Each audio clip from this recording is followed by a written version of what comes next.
O calor do verão em Chicago atingiu 40 graus naquela tarde, o tipo de calor que derrete o asfalto e distorce o julgamento. Mas Damon Corsetti não o sentia. Ainda não, porque ele estava sentado dentro de seu Rolls-Royce Cullinan preto. O ar-condicionado soprava frio o suficiente para congelar a consciência de um homem morto. Ele dirigia pela estrada particular em direção à sua propriedade. Tinha passado 3 semanas na Sicília. Lá, ele fechou um acordo de armas que valia mais dinheiro do que a maioria das pessoas veria em 10 vidas. E tudo em que ele conseguia pensar era em seus filhos. Connor, de 4 anos, com os olhos de sua falecida mãe. E Lily, com quase 3, que ainda dormia agarrada a um urso de pelúcia. O urso cheirava a uma mulher que estava enterrada há quase 3 anos. E Damien, o homem que controlava metade do submundo de Chicago. O homem cujo nome fazia juízes gaguejarem e policiais desviarem o olhar. Este homem não vacilou quando um rival pressionou uma arma em sua têmpora em Palermo na terça-feira passada. Ele agarrava o volante com uma culpa tão pesada que poderia ter afundado o carro. Porque ele sabia, Deus, ele sabia que estava escolhendo o império em vez de histórias de ninar, escolhendo dinheiro sujo em vez de velas de aniversário. E cada videochamada com sua noiva, Mônica, tinha sido um pouco perfeita demais. Um pouco polida demais. O sorriso dela era um pouco ensaiado demais quando dizia: "Está tudo maravilhoso, querido. As crianças estão felizes. A casa está impecável. Não se preocupe com nada." E ele acreditou nela porque precisava acreditar que alguém em sua vida não estava mentindo para ele. Mas então o portão de ferro não abriu. E aquele portão nunca havia falhado. Nenhuma vez em 5 anos. Estava sincronizado com a placa do carro dele. Deveria se abrir antes mesmo de ele se aproximar. Mas ele apenas ficou ali, preto e fechado como um caixão selado. E não havia guardas, nem governanta, nem Mônica esperando na varanda com seu uísque. Apenas silêncio. O tipo errado de silêncio. Aquele que entra debaixo da sua pele e sussurra que algo deu muito, muito errado. E foi então que ele viu uma mancha azul clara na pedra quente em frente ao portão. Apenas uma forma a princípio, talvez um truque do calor. Mas então a forma tinha braços, tinha pernas, tinha um rosto pressionado contra o chão.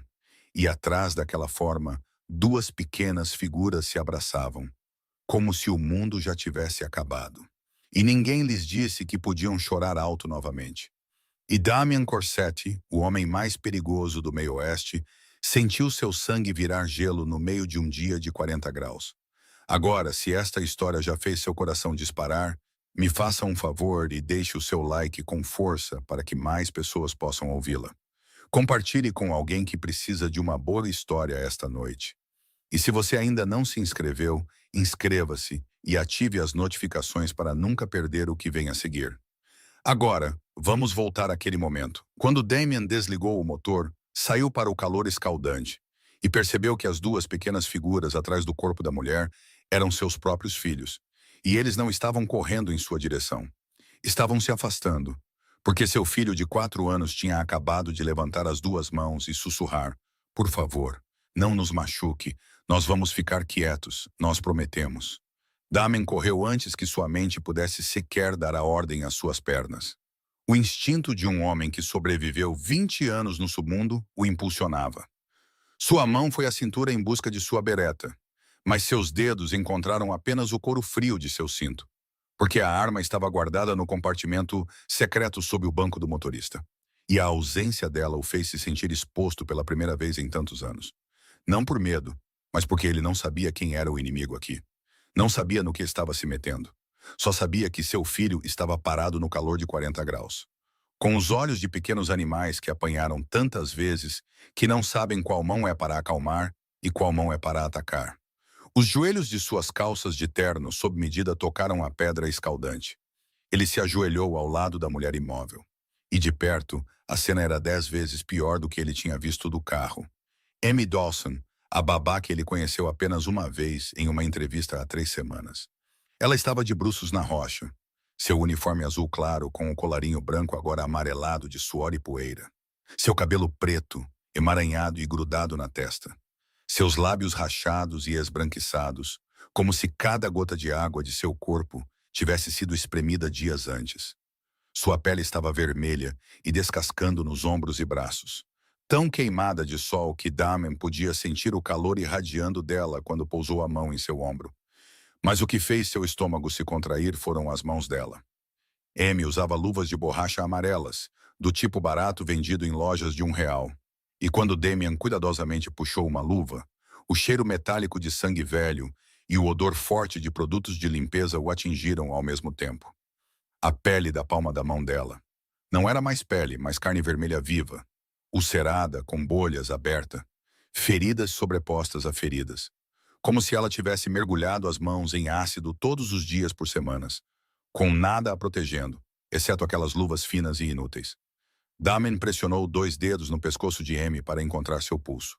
Estava lá, mas fraco, rápido, irregular, batendo sob a pele como um pássaro tentando escapar de um peito que estava prestes a parar de funcionar. E ele sabia que se ela ficasse naquele sol por mais 1 hora, aquele pulso pararia. Ele a rolou gentilmente de costas, embalando a cabeça dela em sua palma. E foi quando Amy abriu os olhos. Não havia alívio neles, nem reconhecimento. Apenas um terror primitivo explodindo como fogo. Suas pupilas se dilataram e seu corpo se contorceu violentamente. Tentando se libertar de suas mãos, sua boca se abriu. E o que saiu não foi um pedido de ajuda, mas uma súplica programada por semanas de terror. Estou de pé, senhora. Me desculpe. Estou me levantando. Não me demita. Eu preciso deste emprego. Por favor, não machuque as crianças. Eu vou terminar a limpeza. Juro que vou terminar a limpeza. Ela não via Damian. Ela estava vendo Mônica. Um cérebro febril e desidratado a empurrou para o delírio, onde o pesadelo real e a alucinação se misturavam. E naquele mundo, havia apenas um rosto a temer. Apenas uma sombra que sempre estava sobre ela, olhando para baixo com olhos de gelo. Damon segurou seus ombros, baixou a voz para quase um sussurro. Amy, olhe para mim. Eu sou Damian Corsetti. Sou o pai de Connor e Lily. Ninguém vai te demitir. Ninguém vai machucar as crianças. Você está segura agora. Ele teve que dizer isso de novo e de novo. 4 vezes, 5 vezes. Até que seus olhos lentamente focaram. Até que suas pupilas se contraíram e a consciência retornou como uma vela sendo acesa em um quarto escuro. E quando Amy percebeu que o rosto que a segurava era de seu empregador e não de sua algoz, ela não suspirou de alívio. Ela chorou. Um soluço vindo do fundo de seu peito, como se alguém tivesse acabado de quebrar a última barragem, contendo toda a dor e desespero que ela engoliu nas últimas 3 semanas. Senhor Corsetti, você voltou.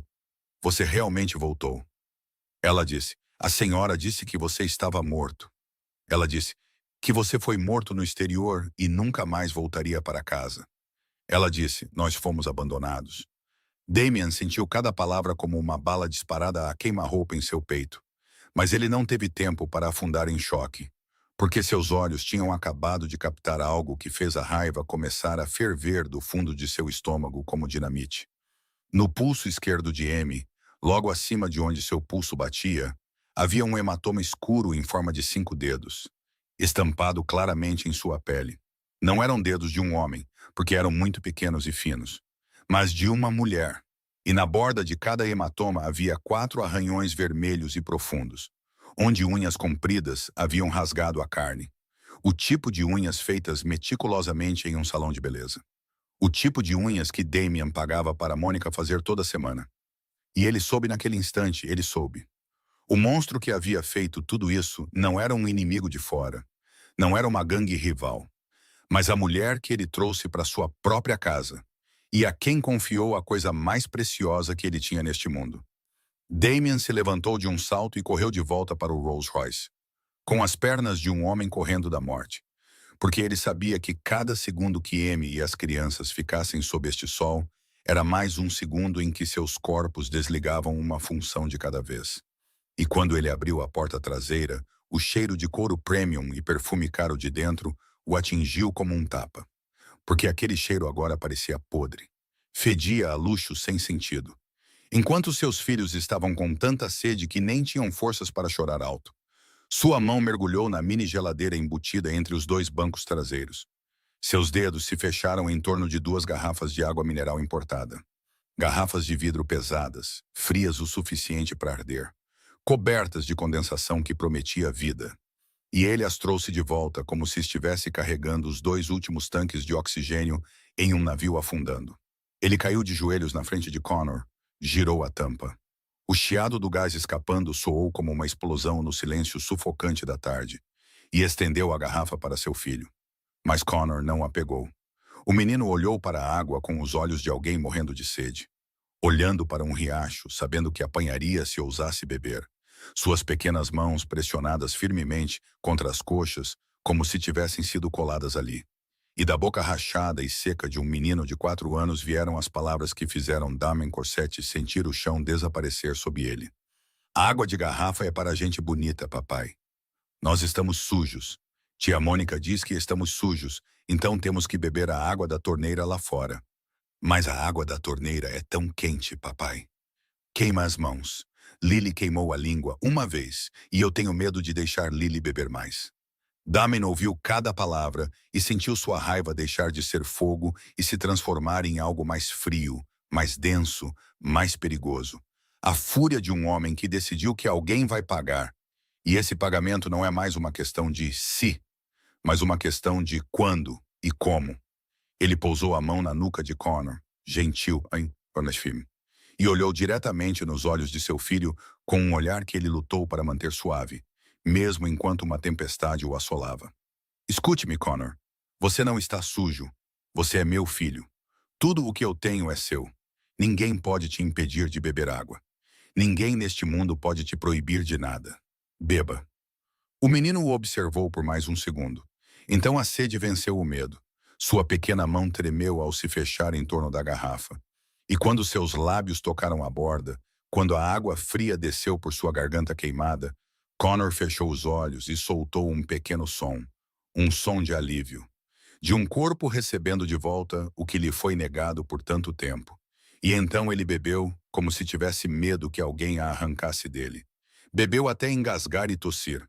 A água escorrendo pelo queixo e pela frente de uma camiseta branca que se tornara amarela. E Damien teve que firmar a garrafa para que seu filho não se afogasse. Então ele se virou para Lily. A menina de 3 anos observava o irmão beber com olhos grandes e famintos, mas ainda parada no lugar, com muito medo de se aproximar.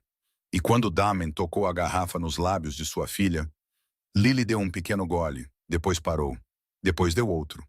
E de repente, ela largou a garrafa e se jogou em volta do pulso dele com 2 mãos pequenas e encharcadas. Sem dizer nada, apenas chorando. Chorando sem som. As lágrimas encharcando a manga do terno de Damien enquanto ela se agarrava. Como se soltasse, a água desapareceria. O papai desapareceria. Tudo desapareceria e ela ficaria novamente sob o sol com tanta sede, com a língua grudada no céu da boca. Damien usou a mão livre para acariciar o cabelo dela, engolindo em seco. Então olhou para Amy, ainda caída contra o pneu. Seus olhos entreabertos enquanto observava as crianças beberem. E em seu rosto queimado de sol e descascando, algo como um sorriso cintilou. Tão fraco que era quase apenas a ideia de um sorriso.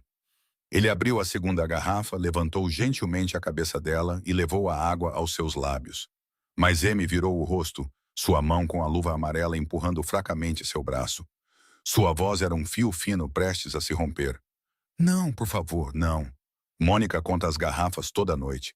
Ela sabe exatamente quantas estão lá. Ela marca cada garrafa. Se ela descobrir que eu bebi sua água, por favor, não a deixe saber. Eu não quero causar mais problemas, por favor. E Damien olhou para esta mulher deitada no limite entre a vida e a morte, e ainda com medo de tomar um gole de água. Porque sua abusadora havia esculpido o medo em seus ossos tão profundamente que nem o instinto de sobrevivência conseguia vencê-lo. E ele sentiu uma lágrima quente escorrer por sua bochecha, apenas uma. Porque Damien Corsetti não era o tipo de homem que chorava. Mas há momentos em que até um demônio tem que chorar. E ele disse, sua voz tremendo um pouco, embora cada palavra soasse como um juramento sobre os mortos. Deixe-a contar, Amy. Deixe-a contar cada garrafa, porque cada gota que ela te proibiu de beber, cada gota que ela proibiu meus filhos de beber, eu vou pegar de volta em lágrimas de sangue. E quando eu terminar com ela, ela vai desejar nunca ter posto os pés nesta casa. Então ele levantou a cabeça de Amy novamente, e desta vez ela bebeu. Pequenos goles lentos, lágrimas se misturando com a água mineral enquanto escorriam por suas têmporas. E um toque de cor começou a retornar às suas bochechas pálidas, como um amanhecer lento, alcançando uma terra que suportou a noite por tempo demais.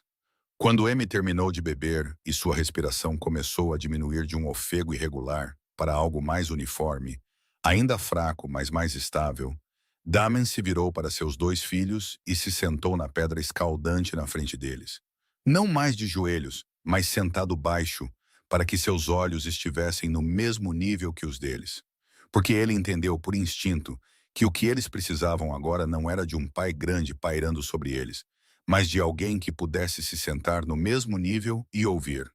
Eu preciso que você me conte, ele disse a Connor, sua voz tão gentil quanto um homem acostumado a dar ordens a assassinos conseguia fazer. Me conte tudo. Tudo o que aconteceu desde que eu saí. Não tenha medo. Não esconda nada. Eu estou aqui agora. Connor olhou para seus sapatos sujos, o dedão do pé aparecendo por um buraco na frente. Então o menino de 4 anos respirou fundo, como se estivesse se preparando para liberar algo que manteve trancado em seu peito por 3 semanas, como um monstro que ele tinha muito medo de deixar sair. E ele começou a falar, sua voz plana, monótona, sem emoção. O tipo de voz que Damien ouviu de pessoas interrogadas por tanto tempo que a dor se tornou um hábito. No dia em que você saiu, a tia Mônica nos chamou para a cozinha, disse Connor, seus olhos fixos no espaço vazio à sua frente, como se estivesse assistindo ao filme se repetir em sua cabeça. Ela sentou na sua cadeira, bebeu seu vinho e disse que pessoas más te mataram. Ela disse que você morreu no exterior. Ela disse que atiraram em você porque você devia dinheiro. Ela disse, você nunca mais vai voltar. Damen não se moveu, não respirou, apenas ficou ali, recebendo cada palavra da mesma forma que um corpo recebe uma lâmina. E Connor continuou. Ela disse, esta casa é dela agora. Ela disse que você assinou papéis para ela antes de sair. Ela disse que se não obedecêssemos, ela chamaria pessoas para nos levar e nos colocar em um orfanato. Ela disse, em um orfanato, as crianças são trancadas em quartos escuros e ninguém as alimenta. Ela disse que deveríamos agradecê-la porque ela ainda nos deixava ficar, mesmo que você nos tenha abandonado.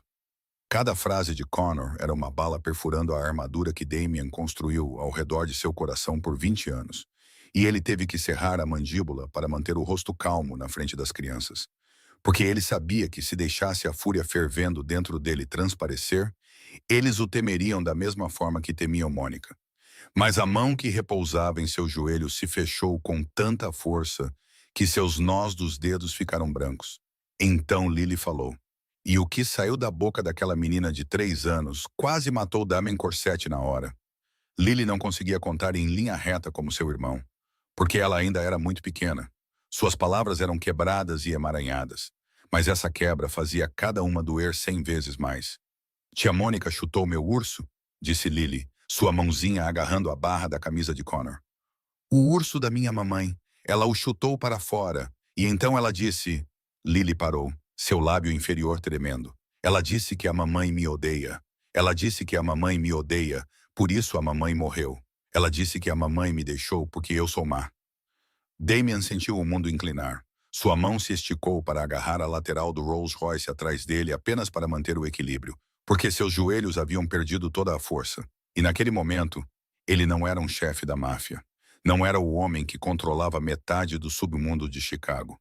Ele era apenas um pai que acabara de ouvir que alguém pegou a memória mais sagrada que sua filha tinha de sua mãe e a transformou em uma arma de tortura. Mônica olhou nos olhos de uma menina de 3 anos com saudades de sua mãe e disse que sua mãe morreu porque a odiava, que ela era a razão pela qual sua mãe estava enterrada. E essa crueldade ia além de qualquer coisa que Damen havia testemunhado em 20 anos, mergulhado em violência e sangue. Porque mesmo no submundo, existem regras. E a primeira regra é, você não toca em crianças. Connor viu seu pai agarrando o carro e pareceu entender que seu pai estava sofrendo. Então ele falou mais rápido, como se precisasse despejar tudo de uma vez e acabar com aquilo. À noite, ela trancava lá a casa, papai. Ela trancava tudo. A porta da frente, a porta dos fundos, a porta da cozinha. Então ela nos empurrava para fora com a senhorita Amy. Ela dizia que nós fedíamos, então não podíamos dormir lá dentro. A senhorita Amy nos abraçava e nós dormíamos no quintal, perto dos arbustos. A senhorita Amy nos deixava dormir em cima dela para não sentirmos frio. E a tia Mônica disse que se alguém descobrisse, se algum vizinho perguntasse, ela diria que a senhorita M nos sequestrou. Ela chamaria a polícia e faria a senhorita M ser presa. E nós seríamos levados para sempre e ninguém nos amaria. Damien olhou para Amy. Ela estava imóvel, de olhos fechados, lágrimas escorrendo por suas têmporas sem controle. E ele entendeu que a última ameaça era a corrente invisível que mantinha Amy presa. Ela não ficou porque era fraca. Ela ficou porque sabia que se partisse, essas duas crianças não teriam ninguém. E se ela pedisse ajuda, Mônica viraria a história, a transformaria em uma criminosa e transformaria as crianças em presas para o sistema. Então Amy escolheu ficar e suportar. Escolheu fazer de seu próprio corpo um escudo para duas crianças que nem eram de seu sangue. E Damien Corsetti, um homem que nunca deveu nada a ninguém, percebeu que carregava uma dívida maior do que qualquer acordo que já havia assinado. Uma dívida com uma garota de 27 anos da zona rural da Virgínia Ocidental, cujo nome completo ele nem teve tempo de aprender. Amy começou a falar assim que água suficiente entrou em seu corpo para tirá-la do limite entre a vigília e o delírio. Sua voz era lenta, rouca, quebrada porque sua garganta ainda estava seca, mas seus olhos se aguçaram, como se agora ela tivesse a força para lembrar e a coragem para falar. E o que ela lhe contou nos 10 minutos seguintes completou o quadro de 3 semanas de inferno, que Damien só tinha visto em fragmentos através das crianças. No primeiro dia em que você partiu, ela esperou até a noite, até que seu carro desaparecesse na estrada. E então ela mudou completamente, disse Amy, seu olhar erguido para o céu como se não pudesse suportar olhar Damien nos olhos enquanto falava. Ela chamou todos da casa, a segurança do portão, o mordomo, o jardineiro, o cozinheiro, e disse que o Sr. Corsetti ordenou que todos tirassem 3 semanas de licença remunerada. Ela disse que você queria cortar custos operacionais. Ela disse que quando você voltasse, os chamaria de novo. E eles acreditaram nela porque a ordem veio de sua noiva. Ninguém questionou. Ninguém olhou para trás. Na manhã seguinte, éramos apenas eu, as crianças e ela. Então Mônica pegou o telefone de Amy, dizendo que era para economizar eletricidade. Mas Amy sabia que era para cortar todas as linhas com o mundo exterior. Então ela desligou o Wi-Fi. Então ela mudou o código do portão. E em 24 horas, a vasta propriedade de Damien Corsetti se transformou em uma prisão. Com muros altos, portões trancados, câmeras de vigilância e apenas uma carcereira usando saltos altos e perfume Chanel. O trabalho começava às 5 da manhã. Amy tinha que esfregar todo o chão de mármore do primeiro andar à mão com uma escova de dentes. Porque Mônica dizia que um esfregão deixava marcas e Damien ficaria furioso se voltasse para casa e os pisos não estivessem perfeitos. Ela tinha que lavar toda a roupa à mão em uma tina de água fria, porque Mônica desligou a máquina de lavar e disse que desperdiçava energia.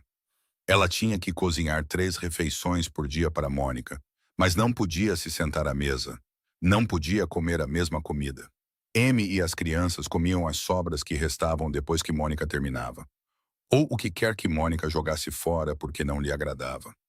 Algumas noites ela jogava um prato inteiro de macarrão no lixo bem na frente das crianças porque estava um pouco salgado demais, disse Amy, sua voz sem ódio, apenas o esgotamento de alguém que suportou por muito tempo. Connor olhou para o macarrão no lixo e depois olhou para mim. E eu tive que balançar a cabeça e dizer não. Mas quando Mônica foi para a cama, eu peguei aquele prato, lavei de novo e dividi entre as crianças. Foi a única refeição com carne que eles tiveram naquela semana. Então Emily contou sobre a noite de tempestade, e Damien ouviu com os 2 punhos cerrados com tanta força que suas unhas cortaram suas palmas até sangrarem. Naquela noite, Chicago foi atingida por chuva forte e trovões. A temperatura caiu, e o vento frio cortava as roupas finas das crianças. Lily chorava de frio e de medo dos trovões. Connor abraçava a irmã, tremendo. E Amy pegou os dois no colo, correu para a porta dos fundos e implorou a Mônica para deixar as crianças entrarem, mesmo que por 1 hora. E Mônica abriu a porta e ficou na soleira, com um roupão de seda e uma taça de vinho, olhando para 3 pessoas encharcadas e trêmulas na chuva. Então disse a Amy que se ela quisesse as crianças dentro por 15 minutos, Amy teria que se ajoelhar e limpar todo o chão do hall de entrada com as próprias mãos. Agora mesmo, no frio, no mármore molhado. E Amy se ajoelhou, ambos os joelhos pressionando a pedra gelada, suas mãos nuas já em carne viva e rachadas, achatando-se no chão enquanto ela limpava. Limpava cada ladrilho um por um, enquanto a água da chuva pingava de seu cabelo e se misturava com as lágrimas. E Mônica ficou sobre ela, bebendo vinho e observando, como se estivesse assistindo a um animal fazer um truque. 15 minutos depois, Mônica cumpriu sua palavra e deixou as crianças entrarem para se aquecer por exatamente 15 minutos. Depois, empurrou os 3 para fora novamente. Damien se levantou sem uma palavra e caminhou em direção ao muro de pedra que cercava na propriedade, para os arbustos espessos que Connor havia mencionado. E quando ele afastou as folhas, o que viu fez a náusea subir à sua garganta. Era um ninho. Não havia outra palavra para aquilo senão um ninho, construído com papelão achatado tirado das caixas de itens da Gucci e Chanel que Mônica havia encomendado online com o dinheiro dele. Caixas que antes continham bolsas de $1000 agora serviam de colchões para seus filhos. Um cobertor velho e rasgado, cheio de furos, que ele vagamente reconheceu como a toalha que usavam para secar o cachorro anos atrás. E no meio daquele ninho miserável havia brinquedos. Não os caros que ele havia comprado, mas brinquedos feitos de lixo. Um carrinho em forma de garrafa de plástico com tampas como rodas. Uma boneca feita de retalhos de tecido amarrados com barbante. Coisas que Amy havia costurado com suas mãos arruinadas para que as crianças tivessem algo para segurar no escuro. E no canto do ninho, meio escondido sob o papelão, havia um frasco quase vazio de analgésicos, comprado em alguma farmácia barata. A única coisa que mantinha Amy de pé durante a agonia diária de mãos corroídas por produtos químicos, para que ela pudesse se levantar todas as manhãs, cozinhar, abraçar as crianças todas as noites. E Damon ficou ali, olhando para aquele ninho de papelão à sombra dos arbustos nos terrenos de sua propriedade de $1 milhão. E ele entendeu que sua riqueza não havia protegido ninguém. Que cada dólar que ele ganhou com sangue e escuridão havia construído uma fortaleza apenas para prender as pessoas que ele mais amava dentro do inferno. Damien ainda estava parado em frente ao ninho de papelão, de costas para a estrada particular, quando aquele som rasgou a tarde. O rugido distinto de um motor de 6 cilindros que ele reconheceu instantaneamente. Porque ele mesmo havia assinado o cheque daquele Porsche vermelho como presente de aniversário para Mônica 6 meses antes. E foi a reação das crianças que o fez querer rasgar o mundo com as próprias mãos. Porque antes mesmo de o carro se aproximar, antes que seus olhos pudessem ver o brilho vermelho através das árvores, Connor e Lily já haviam se encolhido. Como 2 pequenos animais ouvindo tiros. Um reflexo condicionado. Seus corpos reagindo antes que suas mentes pudessem. Lily enterrando o rosto no lado de Amy, enquanto ela estava deitada ali. Connor agarrando a mão de sua irmã e puxando-a com força contra ele. Ambos tremendo, não de frio, mas de um medo treinado neles por 3 semanas. Até que se tornou parte de seus corpos, como a respiração e os batimentos cardíacos. Connor se virou para Damien, seus olhos selvagens, e sussurrou com a voz urgente de uma criança que aprendeu que a sobrevivência depende de se tornar invisível. Papai, se esconda. Rápido. Ela está vindo. Se ela te vir aqui, ela vai ficar muito brava. Ela vai nos punir. Se esconda, papai.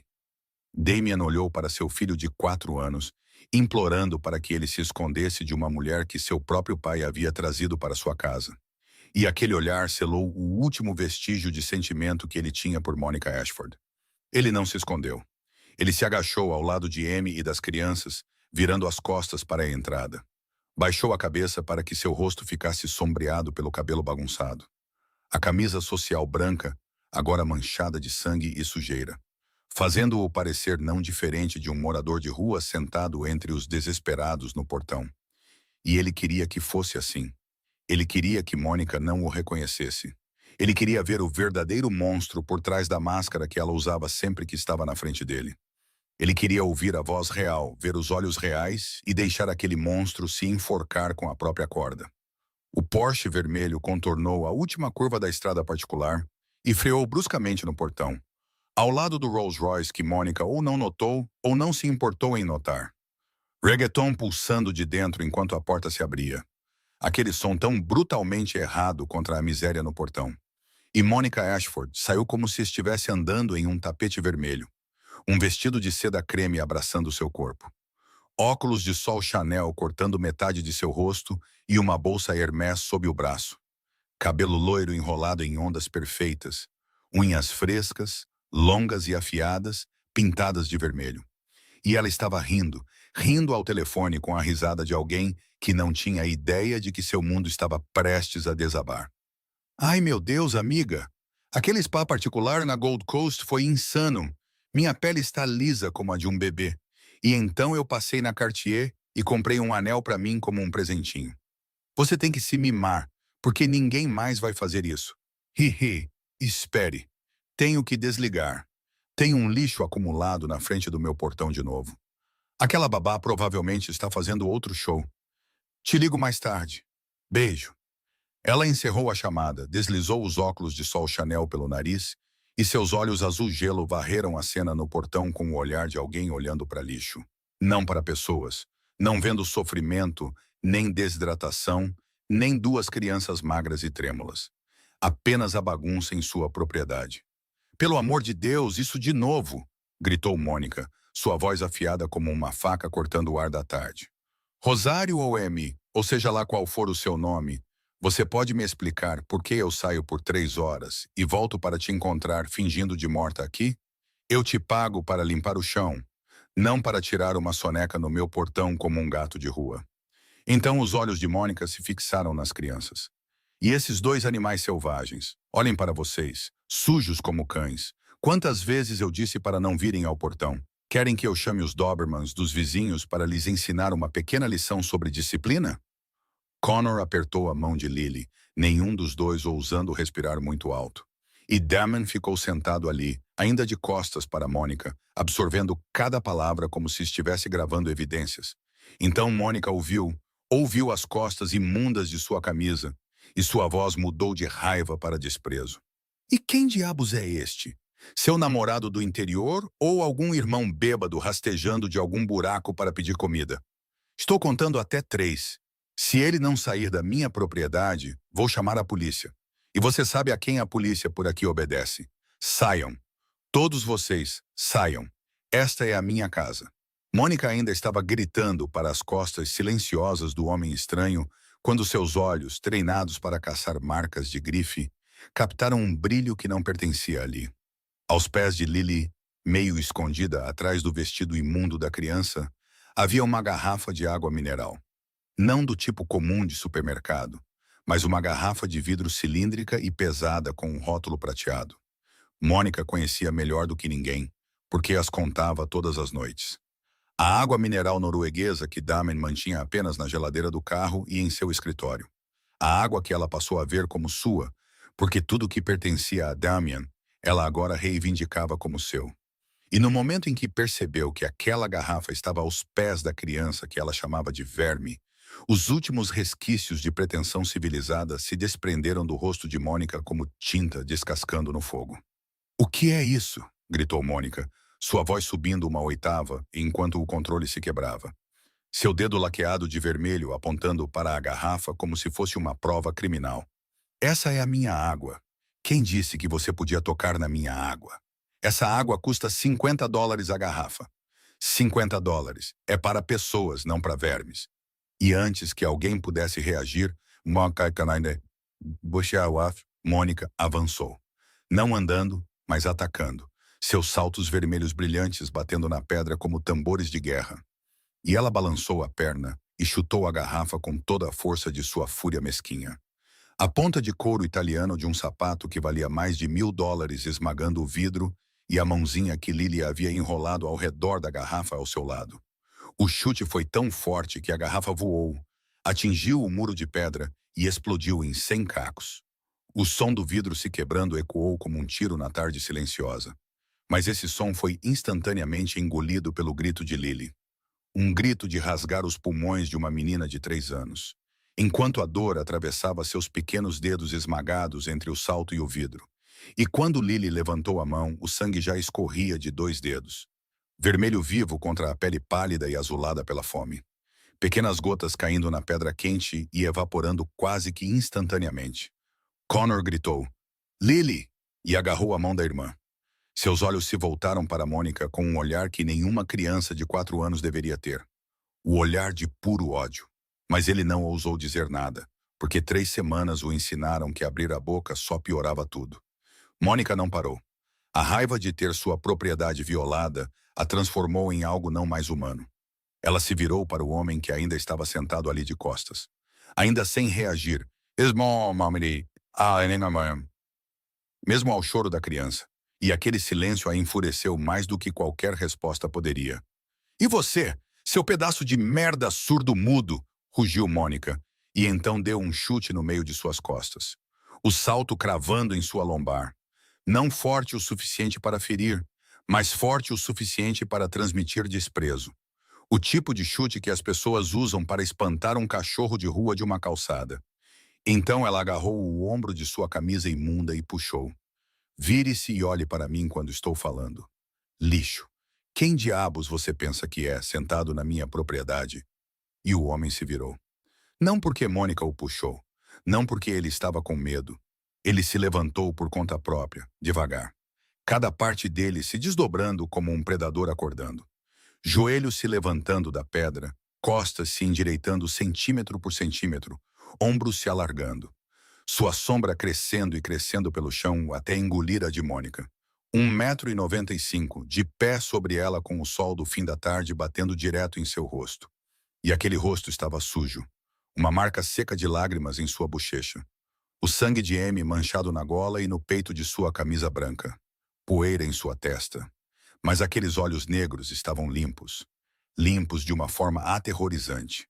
Claros como um lago congelado com um monstro esperando sob o gelo. E sua mão direita ainda estava cerrada em um punho.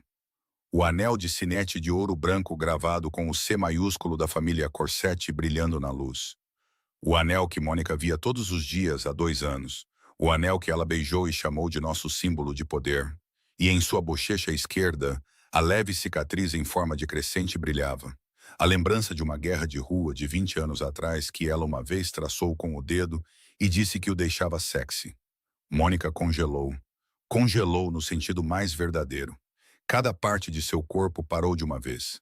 Pés mortos em seus saltos. Mão ainda levantada no ar por ter puxado a camisa dele. Boca aberta, mas nenhum som saindo.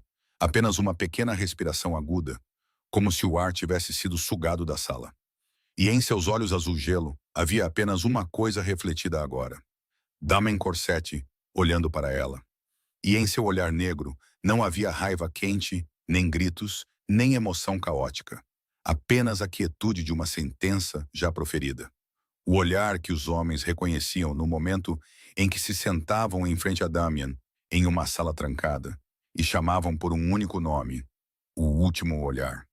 3 segundos se passaram em silêncio absoluto. E nesses 3 segundos, Damian observou a mente de Mônica girar por trás dos olhos arregalados de medo. Observou-a percorrer as opções como um rato encurralado, virando a cabeça de um beco sem saída para o outro, procurando uma saída. E a primeira máscara caiu quando Mônica escolheu as lágrimas.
Damien, ela gaguejou, levantando a mão para cobrir a boca, forçando umidade em olhos que Damen sabia que estavam secos por trás da atuação. Meu Deus, querido, eu não te reconheci. Olhe para você. Você está tão sujo. Você parece um morador de rua. Eu entrei em pânico. Pensei que um estranho tinha invadido. Você sabe que esta área não é segura. Eu estava apenas protegendo a casa para você. Fiquei com tanto medo que reagi de forma exagerada. Você entende, certo? Damen não se moveu, não acenou com a cabeça, não balançou a cabeça. Ele apenas ficou ali, observando-a com os olhos de um homem assistindo a uma peça ruim, onde a atriz principal não sabe que o público já leu o roteiro. E seu silêncio disse a Mônica que as lágrimas não estavam funcionando, então ela deslizou para a segunda máscara. A culpa. Querido, eu tenho que te dizer a verdade. Mônica baixou a voz, seu olhar se desviando para Amy, caída contra o pneu, antes de voltar para Damien, com uma expressão grave, como se estivesse prestes a revelar um segredo de Estado. Aquela garota não é boa. Eu a investiguei. Tenho provas. Ela é do Franco Bellini. Franco a plantou em nossa casa para te destruir por dentro. Ela fingiu ser doce para se aproximar das crianças, para obter informações. Tudo o que eu fiz foi para proteger Connor e Lily. Mandei os funcionários embora porque não sabia quem era espião. Tranquei os portões porque tinha medo que Franco enviasse pessoas. Eu fiz tudo por você. Damen ainda não disse nada. E aquele silêncio começou a corroer Mônica por dentro como ácido. Ela podia ler em seu rosto que ele não acreditava em uma única palavra. Que cada mentira que ela jogava apenas cavava o buraco sob ela mais fundo. Então ela pulou para a terceira máscara, a sedução. Aproximando-se e inclinando a cabeça, deixando os cachos loiros caírem sobre o ombro, baixando a voz para o tom que usava para fazê-lo assinar cheques para casas e carros. Querido, eu sei que você está cansado. Sei que teve 3 semanas difíceis. Deixe-me cuidar de tudo. Aquela babá está te enganando. Ela viu que você é rico, então está agindo de forma patética para fazer você sentir pena dela. Você não vê? Ela está deitada aqui esperando você voltar para casa para poder encenar essa pequena tragédia. Aposto que ela gosta de você. Aposto que ela quer tomar o meu lugar. E quando Damien permaneceu uma parede de pedra que ela não conseguia quebrar, quando percebeu que nada em seu arsenal de charme tinha mais poder, a última máscara caiu. E sob ela estava o verdadeiro rosto de Monica Ashford. o rosto de uma jogadora desesperada. E ela rosnou com uma voz que Damien nunca tinha ouvido dela. A voz de um animal selvagem sem ter para onde correr. Tudo bem, você quer jogar este jogo? Então jogue, mas lembre-se de quem você é. Damien Corsetti. Você é um chefe da máfia. Você acha que eu não sei? Eu sei de tudo. Sei de cada acordo, cada rota, cada nome. Tudo o que tenho que fazer é pegar o telefone e ligar para o FBI, e você vai apodrecer na prisão federal pelo resto da sua vida. Você não vai fazer nada comigo. Você não pode me tocar porque eu sou uma bomba relógio e vou explodir. E foi quando Damien Corsetti falou pela primeira vez desde que Mônica chegou. E sua voz não era alta, não era um grito. Era mais baixa que um sussurro normal, lenta o suficiente para que houvesse espaço entre cada palavra. Como a batida constante de um martelo selando um caixão. Eu estive gravando os últimos 12 minutos. Ele levantou seu telefone pessoal, a tela mostrando o aplicativo de gravação ainda funcionando, as barras de onda pulsando firmemente. 12 minutos e 43 segundos. 12 minutos em que Mônica confessou com sua própria boca ter chutado uma criança, insultado funcionários, ameaçado soltar cães e, agora mesmo, ameaçado denunciar a operação de seu noivo ao FBI. Mônica olhou para o telefone e, pela primeira vez, ficou realmente pálida. Não do tipo fingido, mas do tipo em que o sangue realmente drena da pele. Mas Damien não havia terminado. As câmeras de segurança da casa, ele continuou, sua voz ainda mantendo aquele ritmo morto e uniforme. Você as desligou no primeiro dia, inteligente. Mas você não sabia que quando mentiu para Raph, alegando que eu ordenei a desativação da segurança principal para uma revisão do sistema privado, ele não acreditou na sua história. Ele fingiu concordar para evitar uma cena com minha noiva, mas ativou imediatamente o feed de backup criptografado que você nem sabia que existia. Ele ligou o sistema de câmeras ocultas de backup, do tipo que você nem sabia que existe porque foi instalado quando a casa foi construída, muito antes de eu te conhecer. Tudo o que você fez nas últimas 3 semanas está em vídeo. Cada minuto, cada segundo. Eu assisti tudo esta manhã quando meu avião pousou em O'Hare. A boca de Mônica abriu e fechou. Abriu e fechou como um peixe em terra seca. E Damien inclinou a cabeça ligeiramente, olhando para ela da maneira como as pessoas olham para algo lamentável logo antes de ser esmagado. Então disse a última frase, aquela que ele sabia que arrancaria os últimos resquícios de esperança de sua mente. E eu sei sobre Franco Bellini. Essas palavras caíram entre eles como uma bomba. E Damien viu o momento exato em que a alma de Mônica deixou seus olhos. Ela não chorou, ela não gritou, ela não discutiu. Ela apenas ficou ali com o olhar vazio de alguém que acabara de perceber que todas as saídas haviam sido seladas muito antes de ela saber que estava cercada. Damien pegou um telefone via satélite preto de seu bolso, uma linha de emergência de alto nível que apenas 3 pessoas na Terra sabiam como alcançar. E ele discou para Raph com o polegar, sem tirar os olhos de Mônica por um milissegundo. E a voz que ele usou naquele telefone não era a voz de um pai devastado ajoelhado na pedra 5 minutos atrás. Era a voz de Damien Corsetti, o chefe do submundo de Chicago, emitindo ordens operacionais, curtas e frias como aço. Traga a equipe para a casa agora mesmo. Isole tudo. Essa mulher não sai até eu dizer. Ele encerrou a chamada e discou um segundo número. Um advogado federal. E desta vez ele falou mais. Mas cada frase ainda era afiada como a lâmina de um cirurgião. Congele todas as contas em nome de Mônica Ashford. Contas conjuntas, contas pessoais. Qualquer conta aberta em nome da mãe dela em qualquer banco dentro ou fora dos Estados Unidos, especialmente nas Ilhas Cayman. Quero que ela seja incapaz de sacar um único centavo até o pôr do sol de hoje. E comece a preparar o processo de acusação. Enviarei as provas em 1 hora. Mônica ficou ali ouvindo, e cada palavra era mais uma pá cavando o poço em que ela estava caindo mais fundo. Mas ela ainda tentou se agarrar a uma última corda. Você não tem nada para me processar, disse ela, a voz tremendo, mas ainda tentando soar superior. Eu sou sua noiva. Tenho o direito de usar as contas conjuntas. Você me deu os cartões. Você me deu acesso. O tribunal decidirá a meu favor. Damien guardou o telefone de volta no bolso lentamente. Então olhou diretamente nos olhos de Mônica e falou no tom que as pessoas usam para ler um obituário. O fundo de educação de Connor e Lily. $500.000. Você transferiu tudo para uma conta offshore nas Ilhas Cayman, em nome de sua mãe há 3 dias. Você pensou que eu não saberia por que disse às crianças que eu estava morto. Você pensou que ninguém verificaria porque pensou que o império havia desmoronado. Mas o banco enviou um alerta automático para meu e-mail seguro em Zurique esta manhã. Eu li no momento em que meu avião pousou em O'Hare. A bochecha de Mônica tremeu, seus músculos faciais saindo de controle um por um, como uma máscara de cera derretendo sob o calor. Esse era o dinheiro dos meus filhos, continuou Damen, sua voz tremendo agora, não de medo, mas de fúria contida por pura força de vontade. O dinheiro de Diana. O dinheiro que minha esposa me disse para guardar para nossos filhos antes de fechar os olhos. E você o roubou para pagar dívidas de jogo online e comprar bolsas. Então ele se inclinou um passo e baixou a voz para quase inaudível. Mas cada palavra soou pesada como chumbo. Mas esse não é o seu pior crime.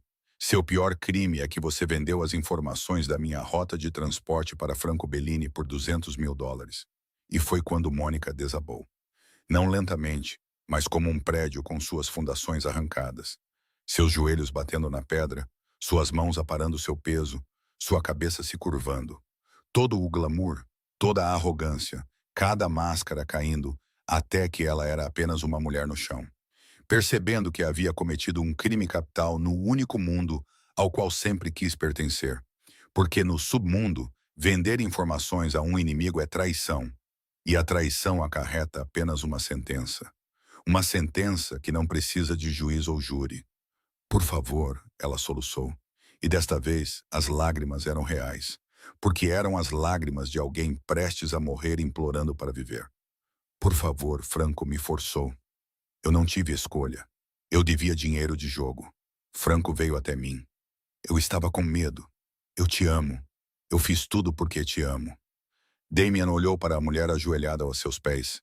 E naquele momento, ele sabia que poderia acabar com tudo com uma ligação de 3 segundos. Uma ordem curta. E Monica Ashford desapareceria da face da terra como se nunca tivesse existido. Ninguém no submundo questionaria. Ninguém investigaria. Essa era a lei. Esse era o seu direito. Mas então ele ouviu a respiração de Connor atrás dele. E ele virou a cabeça e viu Connor segurando Lily. Ambos parados a alguns passos de distância, olhos arregalados enquanto observavam o pai. Não com medo agora, mas com expectativa. Esperando para ver o que ele faria, esperando para ver quem ele era. E Damian entendeu que o que quer que ele fizesse nos próximos 30 segundos o definiria aos olhos de seus filhos para sempre. A polícia vai cuidar de você, disse Damian. E sua voz estava subitamente calma de uma forma que parecia quase antinatural. Não porque você merece tratamento civilizado, mas porque meus filhos estão assistindo. E eu me recuso a me tornar um monstro na frente deles. Eles já viram monstros o suficiente. Mônica olhou para cima e em seus olhos uma esperança fina e frágil cintilou. A esperança de alguém que pensa que acabou de escapar da morte. Mas Damen não havia terminado. Ele se inclinou, sua boca perto do ouvido dela, e sussurrou com uma voz que só eles podiam ouvir. Tão fria que até Amy, deitada onde estava, sentiu sua pele se arrepiar sem saber uma única palavra. Quanto a Franco Bellini, eu cuidarei dele do meu jeito. E quando eu terminar com ele, ele vai desejar nunca ter ouvido seu nome. Damen se endireitou, deixando Mônica ajoelhada na pedra. Virou as costas e caminhou em direção a seus filhos. E ao longe, muito longe, na estrada que levava à propriedade, o som de vários motores acelerando, juntos começou a pulsar no ar da tarde. 3 SUVs pretos não identificados contornaram a última curva da estrada particular como 3 balas disparadas de uma vez. Freando bruscamente no portão da propriedade com os pneus rangendo na pedra em um som que arranhou o ar. As portas se abriram antes mesmo de as rodas pararem de girar e homens de terno preto saíram. Não eram policiais, não tinham distintivos. Apenas olhos frios e mãos treinadas perto de seus quadris, onde armas se escondiam sob o tecido. A equipe de Rafa havia chegado, e eles se moviam com a precisão de uma máquina militar já programada. Raf saiu do primeiro veículo. 40 anos, alto, seu rosto inexpressivo como se esculpido em rocha. Um ex-operador especial com olhos que já viram o suficiente do mundo para não se surpreenderem com mais nada. Mas quando seu olhar varreu a cena no portão, Amy caída contra o pneu, as duas crianças magras se agarrando uma à outra, Mônica de joelhos com o rímel escorrido em duas linhas pretas em suas bochechas, sua mandíbula se contraiu. E essa foi a maior emoção que alguém já viu naquele rosto. Raph deu a Damon um único aceno de cabeça, um pedido de desculpas silencioso por não tê-lo avisado antes. Então se virou para sua equipe e sinalizou com a mão. Dois homens imobilizaram Mônica de cada lado, embora ela não tivesse mais forças para correr. Um pegou o telefone da mão dela. Outro pegou a bolsa Hermès do chão e a abriu para revistar. E quando seus dedos puxaram um pequeno pendrive preto, Raph e Damien trocaram um olhar e ambos entenderam. Aquele pendrive continha os dados da rota de transporte que Mônica pretendia entregar a Franco. A traição reduzida a algo que cabia na palma da mão. E Mônica viu aquilo ser apreendido e seu rosto mudou de branco para verde. Porque ela sabia que no submundo, aquele pendrive era uma sentença de morte mais pesada do que qualquer coisa que ela tivesse feito às crianças ou a Amy. 7 minutos depois, a polícia do condado de Cook chegou. 2 viaturas, luzes girando, mas sem sirenes. Porque este era um bairro de elite, onde até o barulho da polícia tinha que manter a compostura. Os policiais saíram com uma ordem de prisão de emergência por abuso infantil intencional e cárcere privado. E logo depois deles, um sedã preto não identificado chegou e parou atrás, o FBI.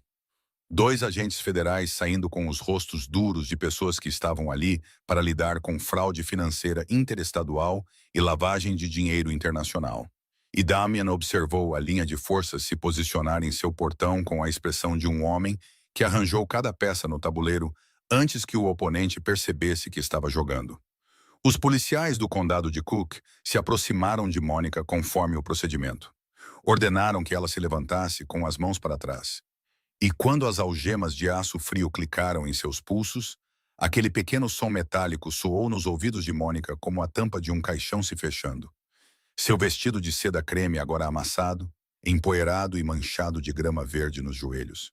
Suas ondas loiras perfeitas transformadas em um emaranhado suado grudado em suas bochechas. O rímel pintando 2 trilhas pretas dos olhos ao queixo, como cicatrizes frescas. Tudo isso, um contraste brutal com a mulher glamourosa que saiu do Porsche vermelho 15 minutos antes. 15 minutos que foram suficientes para desmoronar uma vida construída sobre mentiras. Enquanto a polícia levava Mônica passando por Damen em direção à viatura, ela tentou fincar os calcanhares e olhá-lo uma última vez. E de sua boca saiu uma frase tão distorcida em sua mistura de arrogância e desespero que tanto os policiais quanto os homens de Raph olharam para trás. Eu te perdoo, Damien. Eu te perdoo por fazer isso comigo. Damien ficou parado e ouviu, e algo como um sorriso cintilou no canto de sua boca. Mas não era um sorriso. Era a forma que o nojo assume quando a linguagem não consegue contê-lo. E ele caminhou lentamente até a viatura, onde Mônica havia sido empurrada para o banco de trás, atrás de vidro à prova de balas e malha de aço. Ele pegou seu telefone pessoal, destravou a tela e a pressionou contra a janela para Mônica ver. Na tela, havia uma captura de tela do fundo de educação de Connor e Lily, com um saldo de 0. O futuro de um menino de 4 anos e uma menina de 3 anos, transformado em um único número redondo, ali como uma ferida. E Damien levantou um dedo e bateu no vidro uma vez, diretamente sobre aquele 0. Então balançou a cabeça lentamente sem dizer nada, porque não havia palavra na terra grande o suficiente para carregar o desprezo que ele sentia pela mulher naquele carro. Então ele guardou o telefone, virou as costas e se afastou. A viatura deu a partida, os pneus triturando o cascalho, saindo lentamente da propriedade e levando Mônica Ashford para fora da vida da família Corsetti. E quando o som do motor diminuiu e desapareceu no final da estrada, Connor deu um passo à frente, observou o carro desaparecer atrás das árvores, então levantou sua pequena mão e deu um leve aceno. Não um adeus, não uma saudação, mas uma despedida. A despedida calma e indiferente da dormência que apenas uma criança que sofreu demais pode aprender. E aquele gesto, o braço de um menino de 4 anos erguido em silêncio, sob um pôr do sol vermelho sangue, foi mais brutal do que qualquer grito ou qualquer lágrima. A ambulância branca entrou na estrada particular, apenas alguns minutos depois que a última viatura desapareceu. Luzes amarelas piscando, mas sem sirene.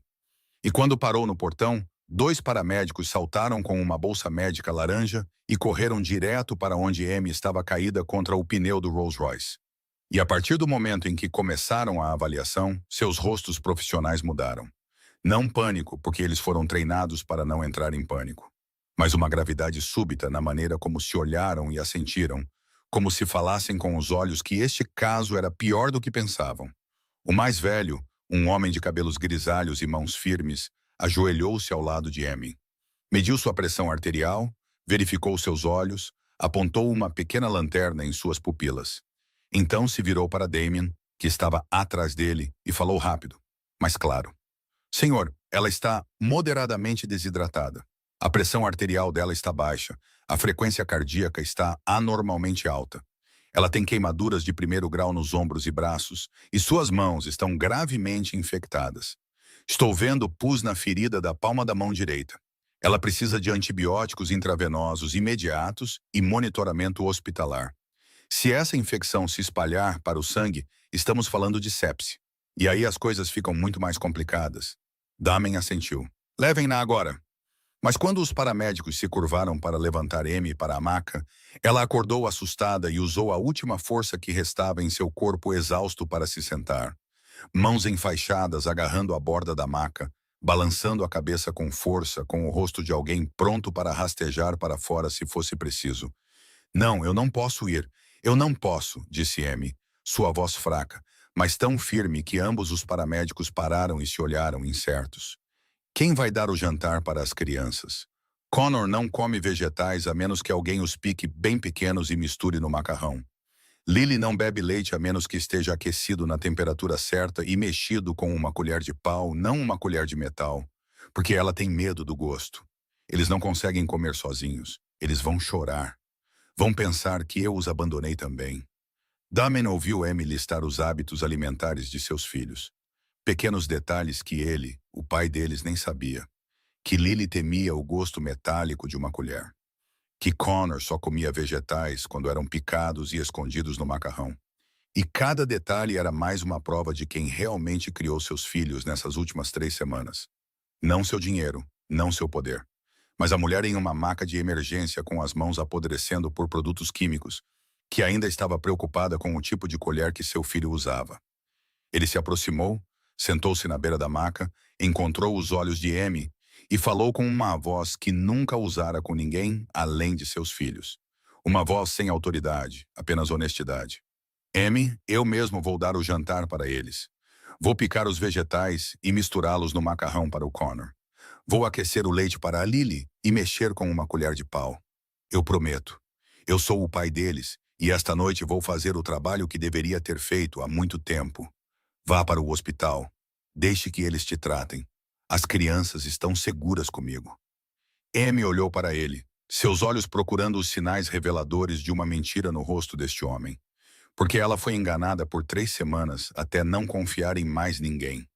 Mas no olhar de Damien, ela não encontrou nada além de verdade crua e a dor de um pai que acabara de acordar.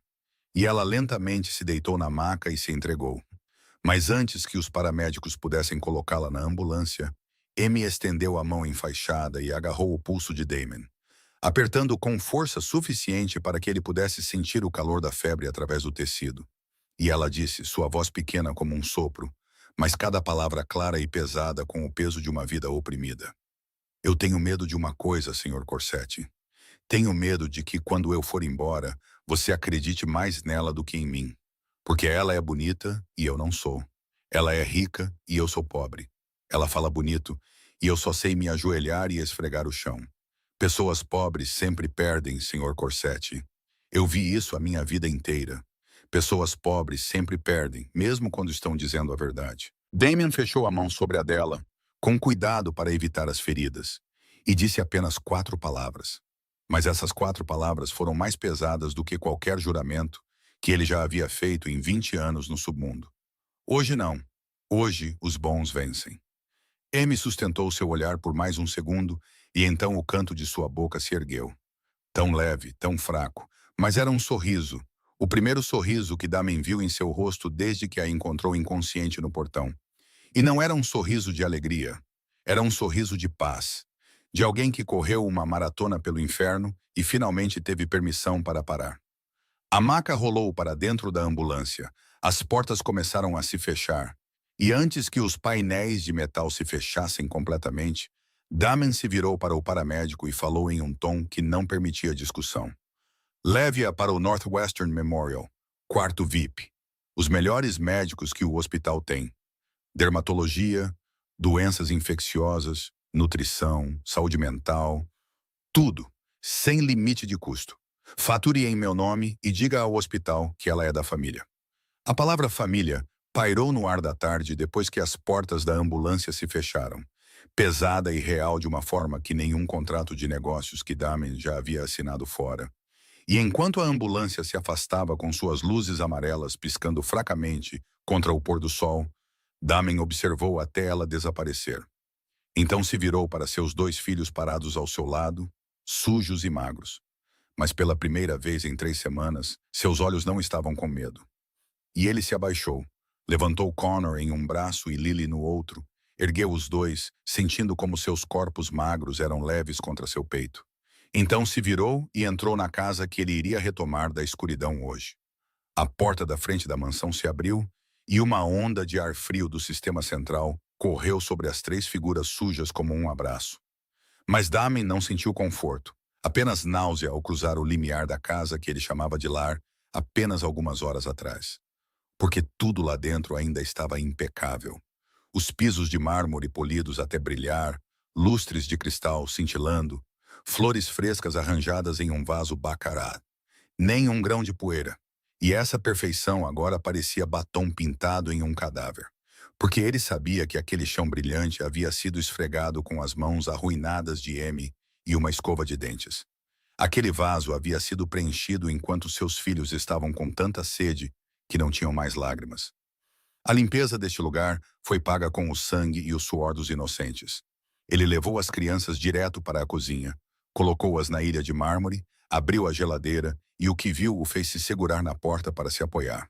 Prateleiras lotadas de queijos franceses importados, chocolates belgas em caixas douradas, fileiras de vinho italiano, frutas tropicais, carne wagyu, lagosta, doces da confeitaria mais cara de Chicago. Uma geladeira que parecia uma vitrine de luxo do Whole Foods. E na mente de Damien surgiu a imagem de Connor dizendo que eles comeram pão. Restos que Amy havia tirado do lixo depois que Mônica jogou um prato inteiro de comida fora.